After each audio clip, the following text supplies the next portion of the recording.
नमस्कार साथियों, सहायक आचार्य जीके पेपर थर्ड की जो टेस्ट सीरीज चल रही है उसका सेकंड सीरीज 2.0 का पहला पेपर है ये, जिसमें आज कितने प्रश्न इस पेपर में आए और उन प्रश्नों का सही उत्तर क्या होना चाहिए था, आपने क्या उत्तर दिया, ये सारी बातों को हम इस सीरीज में आज डिस्कस करने वाले हैं। तो ज़्यादा समय व्यतीत न करते हुए सीधा पहले प्रश्न पे पहुंचते हैं। पहला प्रश्न है, महाइंद्राज सभा से संबंधित निम्नलिखित में से कौन सा कथन सत्य है। इसका मतलब 4 विकल्प हैं, 3 गलत हैं, 1 सत्य है। जो सत्य कथन है उसका आपको चयन करना था, तो गलत कथन मैं आपको नहीं बताऊंगा, सिर्फ जो सीधा सही उत्तर है उसी के बारे में हम डिस्कस करेंगे। तो इसका जो सही उत्तर है वो महाइंद्राज सभा मेवाड़ राज्य का सर्वोच्च न्यायालय था।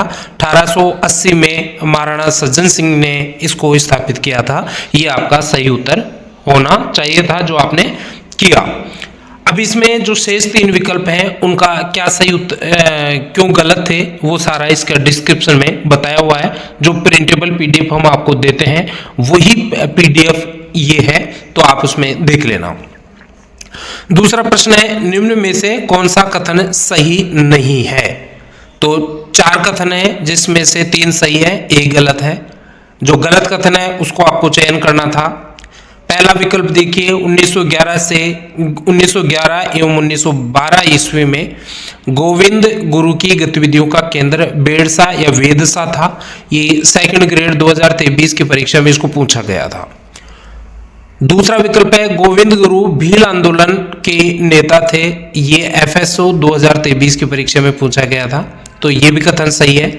भगत आंदोलन शीर्षक नाम से पुस्तक के लेखक वीके वशिष्ठ थे। ये भी कथन सही है, लेकिन चौथा विकल्प यहाँ पे गलत है, क्योंकि मोतीलाल तेजावत का जन्म जो है वो झाड़ोल में नहीं हुआ था, कोल्यारे में हुआ था। झाड़ोल में मोतीलाल तेजावत ने भील आंदोलन का जो है शुरुआत यहां से की थी, इसलिए ये विकल्प यहां पर गलत हो गया। तो चौथा विकल्प आपका गलत है, शेष 3 विकल्प सही है।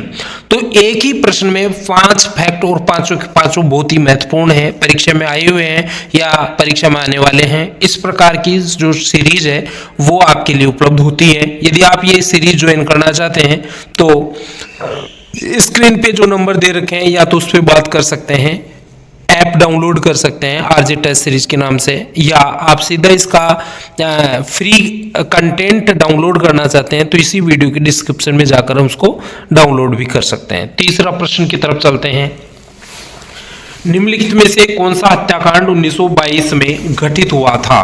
तो ये जो सियावा हत्याकांड, बोलीविया या भूला हत्याकांड और नीमड़ा हत्याकांड, ये तीनों ही 1922 में मार्च से लेकर एक आंदोलन मार्च में हुआ था, 1 अप्रैल में हुआ था और 1 जून में हुआ था, मई में हुआ था।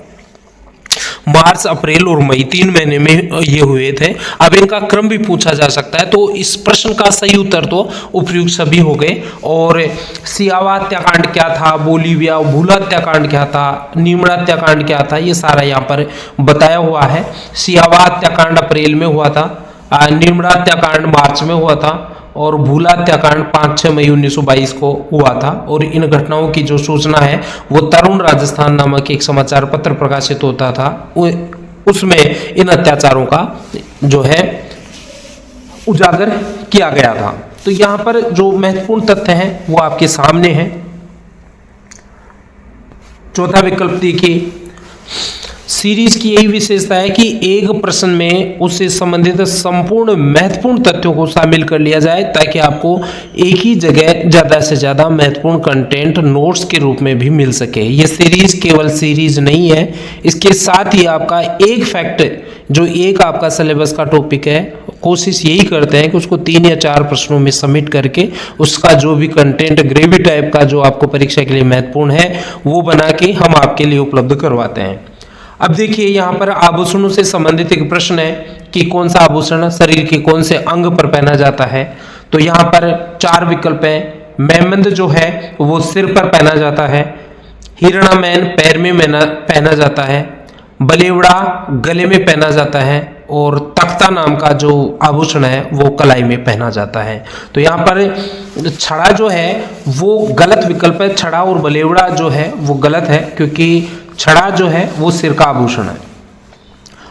अब यहाँ पर देखिए, यहाँ पर जो भी महत्वपूर्ण प्रश्न आज तक परीक्षाओं में पूछे गए हैं वो सारे यहाँ पर एक ही जगह दे दिए गए हैं।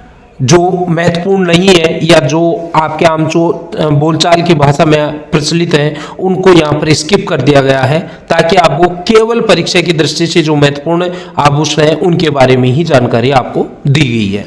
अब देखिए, मेमंद कई बार पूछा गया है, टिड्डी बल को इसमें स्कूल व्याख्याता में पूछा गया है, सुरनिया है, चंपाकली है, तिमणिया है, बलेवड़ा है, गोखरू है, ठीक है। ये सारे आभूषण हैं जो महत्वपूर्ण परीक्षाओं में पूछे गए हैं, जिनका यहाँ पर सारा एक ही जगह दे दिया गया है। और इसकी जो लेखन शैली है वो इस प्रकार है कि आप एक बार ही पढ़ेंगे उसको तो निश्चित रूप से दिमाग में वो सारी चीजें आपके बैठेंगी।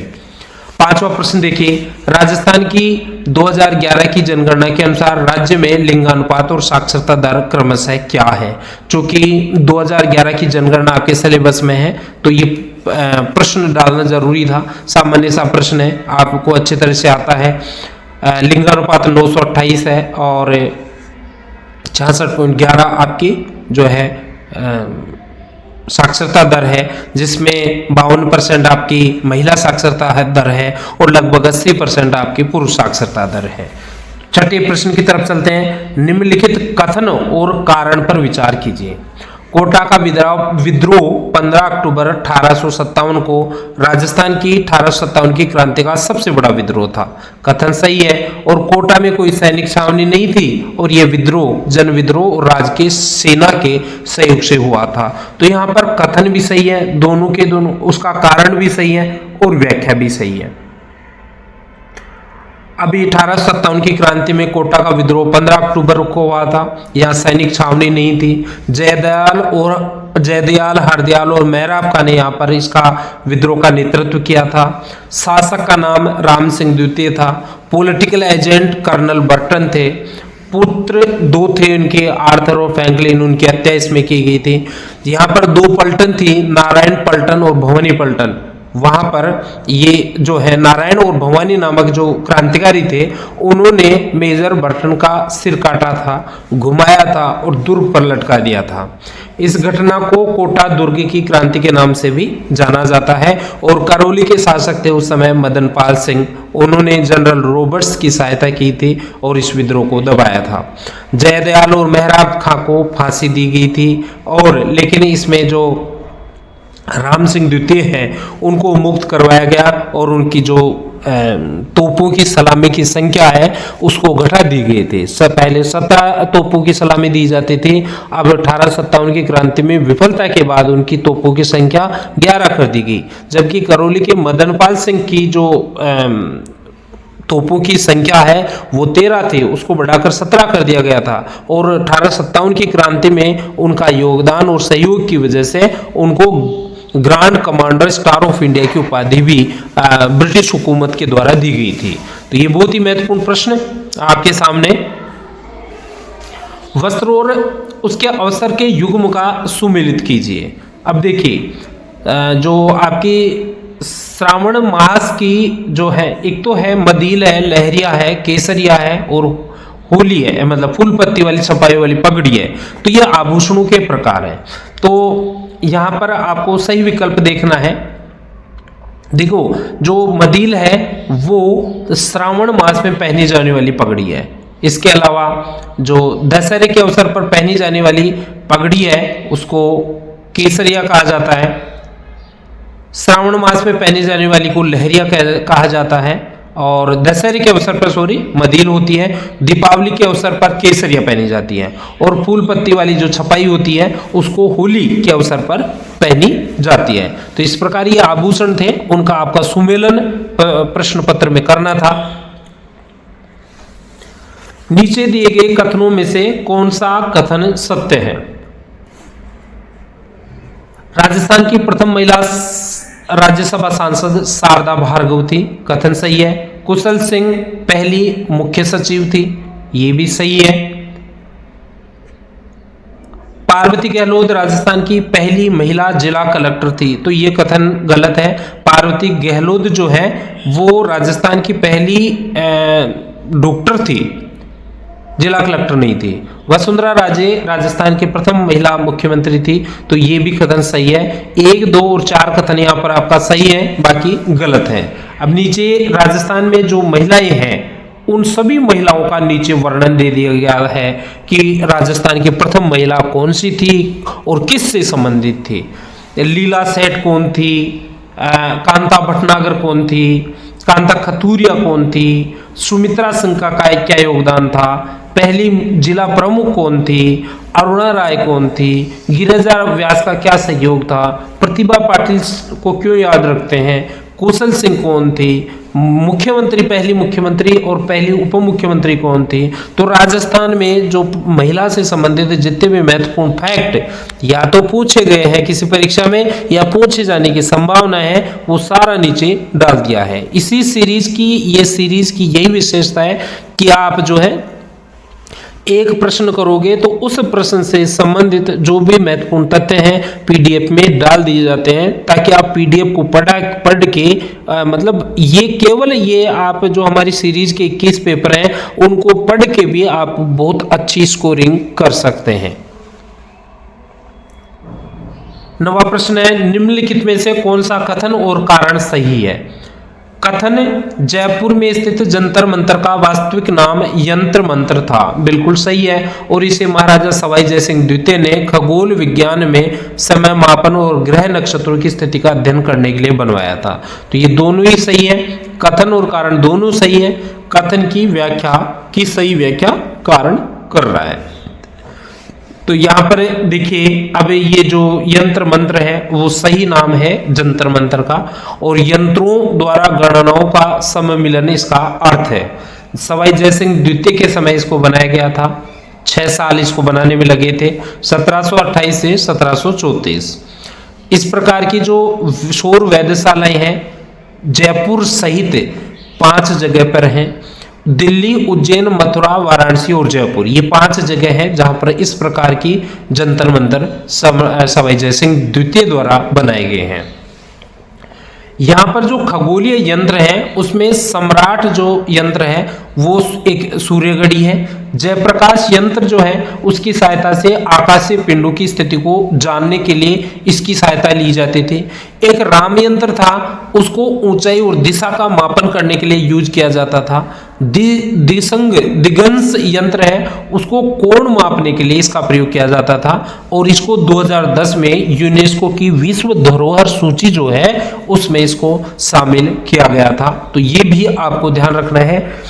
यंत्र मंत्र या आपका जो जंतर मंतर है जयपुर वाला, उससे संबंधित जो भी फैक्ट है आज तक परीक्षा में पूछे गए हैं सारा यहाँ पर डाल दिया गया है, ताकि आपको एक अच्छा बिंब प्रश्न आते ही दिखते ही विजन आपका क्लियर रहे और नेगेटिव मार्किंग से बच सकें।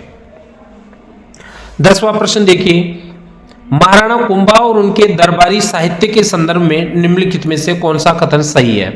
मेहा द्वारा रचित तीर्थमाला में 120 तीर्थों का वर्णन है, सही बात है। रमाबाई महाराणा कुंभा की पुत्री थी और वागीश्वरी की उपाधि दी गई थी, ये भी सही है। मंडन ने वास्तुसार मंडन और देव मूर्ति प्रकरण जैसे ग्रंथों की रचना की। जयशेखर, हीरानंद मुनि और सोमदेव सूरी कुंभा के दरबारी जैन विद्वान थे।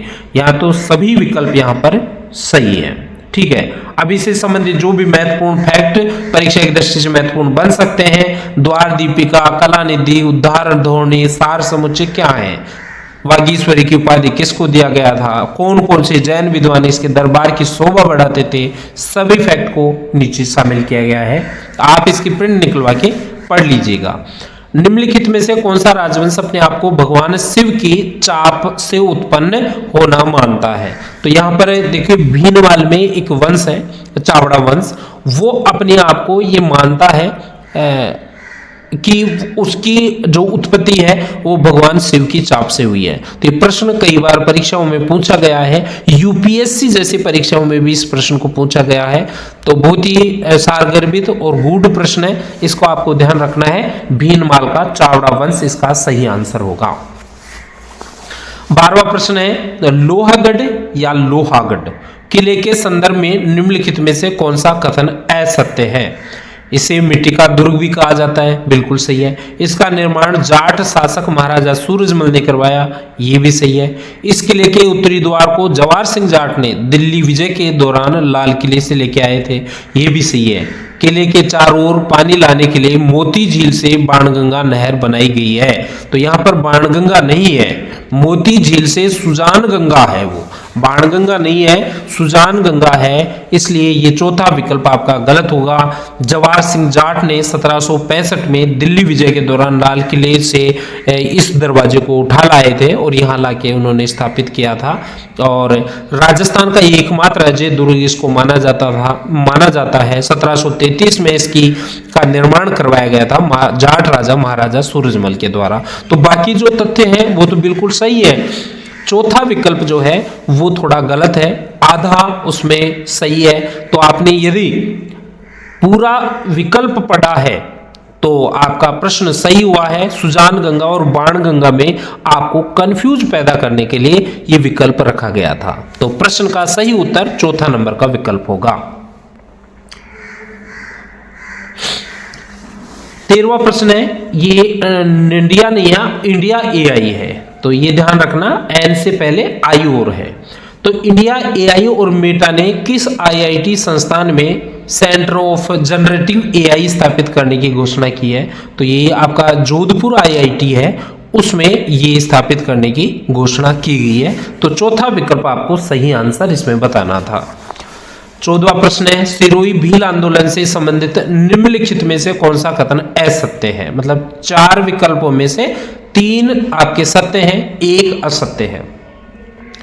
देखते हैं, सिरोही भील आंदोलन जनवरी 1922 में तेजावत द्वारा अर्थात मोतीलाल तेजावत द्वारा शुरू किया गया था, जिसमें भीलों और गरासियों को एकजुट किया गया था, बिल्कुल सही कथन है। सिरोही में मोतीलाल तेजावत के नेतृत्व में किसानों ने राजस्व अधिकारियों के घरों को नष्ट किया था, बिल्कुल सही। आंदोलन के दौरान तेजावत जी को मेवाड़ के गांधी के रूप में जाना जाता है, ये भी सही है। फरवरी 1922 में सिरोही में गोपेश्वर में किसानों को उसके दुखों का समाधान मिलने के बाद आंदोलन समाप्त हो गया। तो पहली बात तो यह है कि फरवरी 22 में नहीं, यहाँ पर जनवरी 1922 में मोतीलाल तेजावत के नेतृत्व में यह आरंभ हुआ और भील गरासिया इकट्ठे हुए, उन्हें राजस्व अधिकारियों के घरों को मूंगथला के थाने को नष्ट किया। इनको मेवाड़ का गांधी भी कहा जाता है। लेकिन जो चौथा विकल्प है वो गलत है, क्योंकि समस्या का समाधान हुआ ही नहीं था। तो यहां पर जो समाधान हो जाना बताया है, आंदोलन समाप्त हो जाना बताया है, वो गलत है। 14वें प्रश्न का सही उत्तर चौथा विकल्प रहेगा। राजस्थान के कलाकार रामनाथ चौधरी को किस वाद्य यंत्र को नाक से बजाने के लिए इंडिया बुक ऑफ रिकॉर्ड्स में नाम दर्ज हुआ है? तो इनका नाम जो है इंडिया बुक ऑफ रिकॉर्ड्स में नाम दर्ज हुआ है। अलगोजा वाद्य यंत्र बजाने के लिए नाक से अलगोजा बजाते हैं और इनके नाम रिकॉर्ड है 5 मिनट और 5 सेकंड तक जो है इसको बजाने का। और ये जयपुर जिले में एक तहसील है चाकसू में गांव पड़ता है बाड़ा पदमपुरा। जैन प्रभु की जो है बहुत विशाल मंदिर है। इसी बाड़ा पदमपुरा में रामनाथ चौधरी का निवास है और राजस्थान की जो टूरिज्म डिपार्टमेंट है उनका बहुत सारा जो है योगदान रामनाथ चौधरी का रहा है। कई देशों में उन्होंने यात्रा की है और अपनी जो कड़ा और बड़ी लंबी मूंछों के लिए और अलगोजा बजाने की जो इनकी कला है उसके लिए राजस्थान जो पर्यटन विभाग है उसका आभारी हमेशा रहना उसको चाहिए। 16वां प्रश्न है, निम्नलिखित कथनों पर विचार करें और सही विकल्प का चयन करें। एरनपुरा छावनी में 1857 की क्रांति के दौरान मारवाड़ के सैनिकों ने अंग्रेजों के मुख्यालय को लूट लिया था। सही। ठाकुर कुशाल सिंह ने अववा के विद्रोहियों में क्रांतिकारियों का नेतृत्व किया, ये भी सही है। 1857 की क्रांति में मेवाड़ के महाराणा स्वरूप सिंह ने अंग्रेजों को पिछोला जेल में जगमंदिर में शरण दी, ये भी सही है। बीकानेर के महाराजा सरदार सिंह ने क्रांति के दौरान तात्या टोपी की सहायता की थी। तो सरदार सिंह ने कैसे तात्या टोपी की सहायता कर सकते थे, क्योंकि सरदार सिंह तो अंग्रेजों के पिट्ठू थे, अंग्रेजों के सहायक थे। तो चौथा विकल्प यहाँ पर गलत है, 1, 2, 3 सही है। बीकानेर के शासक सरदार सिंह जी जो थे 1857 की क्रांति में राज्य से बाहर जाकर भी अंग्रेजों की सहायता की। उन्होंने पंजाब और हरियाणा दो स्थान ऐसे हैं जहां पर हिसार में हरियाणा में हिसार और पंजाब में पोर्टलू, ये दो जगह ऐसे हैं जहां पर सरदार सिंह जी गए और अंग्रेजों की सहायता उन्होंने की और क्रांतियों को कार्यों को दमन में इन्होंने सहायता की थी। तो ये प्रश्न भी कई बार परीक्षा में पूछा जाता है कि राजस्थान का वह एकमात्र शासक कौन था जो राज्य से बाहर जाकर अंग्रेजों की सहायता उन्होंने की थी। तो वो सरदार सिंह थे, ये ध्यान रखना है। और इस सरदार सिंह को एक प्रश्न पे पूछा गया था कि सरदार सिंह को अंग्रेजों की सहायता के लिए 1857 की क्रांति में अंग्रेजों की सहायता के लिए राजस्थान का कौन सा स्थान जो है, कौन सी तहसील पुरस्कार स्वरूप सरदार सिंह को दी गई थी? तो वर्तमान हनुमानगढ़ में टिब्बी तहसील है, वो उनको दी गई थी। ये प्रश्न भी एक बार पूछा गया था, तो ये भी आपको ध्यान रखना है। कालीबंगा सभ्यता के दुर्ग के अवशेष किस महत्वपूर्ण निष्कर्ष की ओर संकेत करते हैं? कालीबंगा एक शक्तिशाली व्यापारिक केंद्र था। कालीबंगा के लोग युद्ध कला में पारंगत थे। कालीबंगा के लोगों में सुरक्षा की भावना थी और कालीबंगा के शासक वर्ग का प्रभाव अधिक था। तो कालीबंगा में जो दुर्ग है वो दुर्ग इस निष्कर्ष की ओर इशारा करता है कि कालीबंगा के लोग जो थे अपनी सुरक्षा के प्रति बहुत ज्यादा जागरूक थे। तो यहां पर तीसरा विकल्प आपका सही आंसर होना चाहिए। अभी एक प्रश्न है 16वीं राजस्थान विधानसभा के जो चुनाव है उससे संबंधित ये प्रश्न है। 16वीं राजस्थान विधानसभा चुनाव 2023 के संदर्भ में असत्य कथन का चयन कीजिए। यहां पे देखिए, सर्वाधिक मतदान प्रतिशत वाला जिला जो है वो जैसलमेर है। न्यूनतम मतदान प्रतिशत वाला जिला पाली है। सर्वाधिक मतदान प्रतिशत वाली सीट कुशलगढ़ बांसवाड़ा है और न्यूनतम मतदान प्रतिशत वाली सीट जो है वो जमवारामगढ़ जयपुर है। तो ये जमवारामगढ़ जयपुर जो है वो यहाँ पर गलत है, क्योंकि न्यूनतम मतदान प्रतिशत वाली जो गांव है वो आपका आहोर गांव था, ठीक है, और सीट जो थी वो जैसलमेर में थी, पाली में थी। तो ये विकल्प नंबर 4 आपका यहां पर गलत है, शेष विकल्प यहां पर सही है। 19वां प्रश्न देखिए, निम्नलिखित कथनों पर विचार करें और सही उत्तर का चयन करें। जय नारायण व्यास ने मारवाड़ की वर्तमान अवस्था पुस्तक लिखी और तरुण राजस्थान समाचार पत्र प्रकाशित किया। दूसरा है, अचलेश्वर प्रसाद शर्मा ने प्रजा सेवक समाचार पत्र प्रकाशित किया और जोधपुर एक विराट राज्य पुस्तक लिखी। कथन तीसरा है, गणेशी लाल व्यास ने गरीब की आवाज पुस्तक लिखी और लोक सुधार समाचार पत्र प्रकाशित किया। चौथा विकल्प है, जयनारायण व्यास द्वारा आगीबाण नामक समाचार पत्र ब्यावर से प्रकाशित किया। तो यहां पर जो सी ऑप्शन है वो गलत है, बाकी सारे सही है, क्योंकि गणेशी लाल जो है उन्होंने गरीब की पुस्तक लिखी, लेकिन लोक सुधार समाचार पत्र जो है उसका प्रकाशन जो है बलदेव मिर्धा ने किया था। लोक सुधार जो समाचार पत्र है बलदेव मिर्धा ने किया था, हालांकि गरीब की आवाज जो है गणेशी लाल ने ही लिखी थी। तो यहां पर तो शेष विकल्प तो यहां पर सही है। तो आधा विकल्प सही होने के बावजूद आपका जो सही उत्तर है वो रहेगा ए, जो विकल्प संख्या है बी। ए, बी और डी सही है और सी यहां पर आपका गलत है। 20वां प्रश्न देखते हैं, राजस्थान में स्वर्णिम चतुर्भुज योजना पूर्व पश्चिम गलियारा और उत्तर दक्षिण गलियारा से संबंधित निम्नलिखित में से कौन सा कथन सही है? आपका जो सिलेबस है, पाठ्यक्रम है, उसमें उत्तर दक्षिण गलियारा और पूर्व पश्चिम गलियारा दोनों से संबंधित जो है फैक्ट पूछे जाएंगे, इसलिए एक ही प्रश्न में इस प्रश्न के महत्वपूर्ण जानकारियों को शामिल करने का प्रयास किया गया है। स्वर्णिम चतुर्भुज योजना राजस्थान के में 722 किलोमीटर लंबी है और 7 जिलों से गुजरती है। अब यहाँ देखिए, इससे संबंधित जो प्रश्न पूछे गए हैं वो ये भी पूछा गया कि स्वर्णिम चतुर्भुज योजना राजस्थान में कितने किलोमीटर लंबी है, और एक प्रश्न ये भी पूछा गया कि स्वर्णिम चतुर्भुज योजना राजस्थान के कितने जिलों से होकर जाती है, तो 7 जिले। मतलब एक फैक्ट जो है, एक विकल्प में आपके 2 प्रश्न तैयार हो रहे हैं। उसी प्रकार दूसरे विकल्प से भी 2 प्रश्न तैयार होंगे। पूर्व पश्चिम गलियारा की लंबाई राजस्थान में 528 किलोमीटर है और राजस्थान के 7 जिलों को ये जोड़ती है, बिल्कुल सही है। उत्तर दक्षिण गलियारा की लंबाई राजस्थान में 128 किलोमीटर है और ये धौलपुर से होकर गुजरती है। ठीक है, यहाँ पर जो पहला विकल्प है वो यहाँ पर सही है, क्योंकि स्वर्णिम चतुर्भुज योजना 722 किलोमीटर लंबी है। अलवर, जयपुर, अजमेर, भीलवाड़ा, चित्तौड़, उदयपुर, डूंगरपुर से होकर गुजरती है। पूर्व पश्चिम गलियारा की लंबाई 528 किलोमीटर है, वो राजस्थान के 5 जिलों से होकर गुजरती है। उत्तर दक्षिण गलियारा की राजस्थान में केवल 28 किलोमीटर लंबाई है और धौलपुर से होकर गुजरती है। 128 किलोमीटर नहीं है, ये केवल 28 किलोमीटर है, इसलिए विकल्प गलत हो गया है। चेतक परियोजना का मुख्यालय कहाँ है? तो चेतक परियोजना का जो मुख्यालय है वो 1960 में बीचवाल बीकानेर में इसकी स्थापना की गई थी और ये सीमा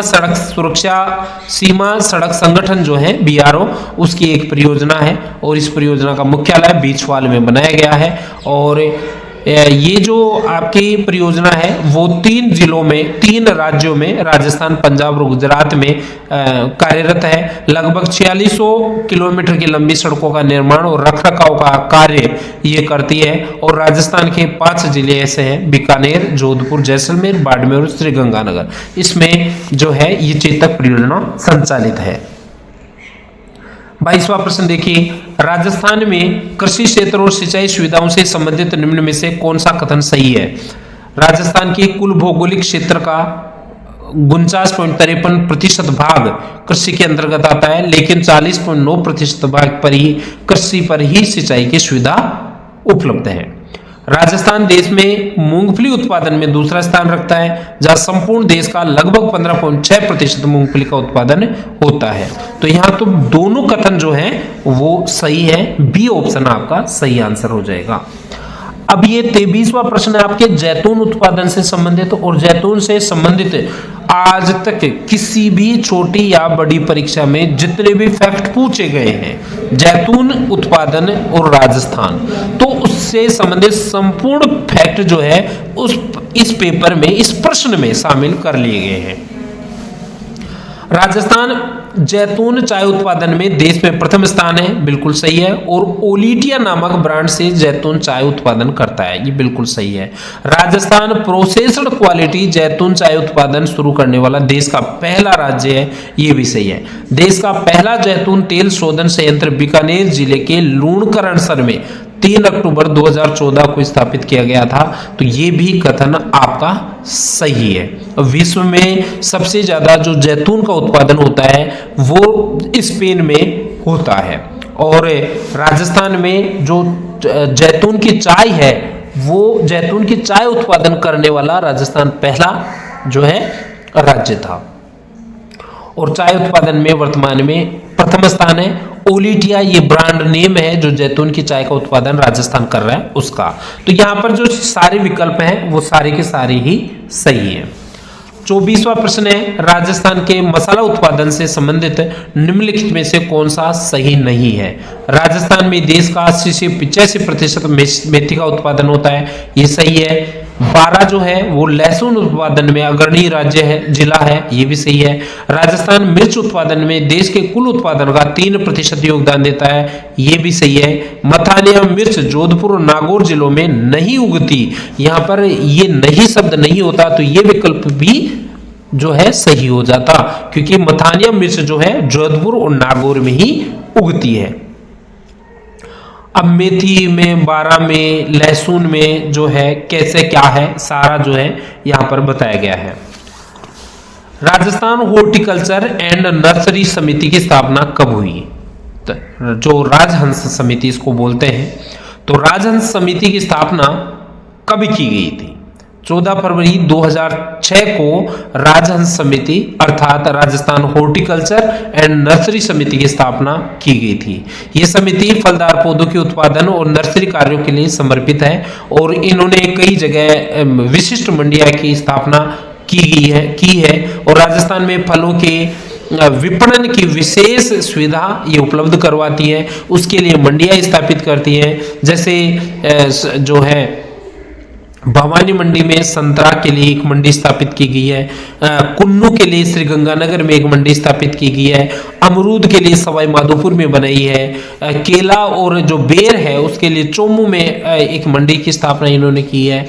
तो और इसके अलावा ये मोबाइल विपणन की सुविधा भी उपलब्ध करवाती है। तो ये जो राजहंस है उसकी स्थापना 14 फरवरी 2006 को इसकी स्थापना की गई थी। तो इस सीरीज में 100 प्रश्न है, लेकिन वीडियो लंबा हो जाएगा इसलिए 4 पार्ट में इसको बनाएंगे। पहला पार्ट में 25 प्रश्न शामिल किए गए हैं। यदि आप इस सीरीज के प्रश्न आपको अच्छे लगे, यदि सीरीज को आप ज्वाइन करना चाहते हैं तो एक बार इसी वीडियो के डिस्क्रिप्शन को आप जरूर चेक करें। वहां पर आपको इन सभी पेपर्स की PDF मिल जाएगी, फ्री ऑनलाइन टेस्ट मिल जाएगा, और जो भी आप इस सीरीज से संबंधित जानकारी प्राप्त करना चाहते हैं वो भी आपको मिल जाएंगी। इसलिए सीरीज को यदि ज्वाइन करना चाहते हैं तो चैनल को सब्सक्राइब जरूर करें। धन्यवाद।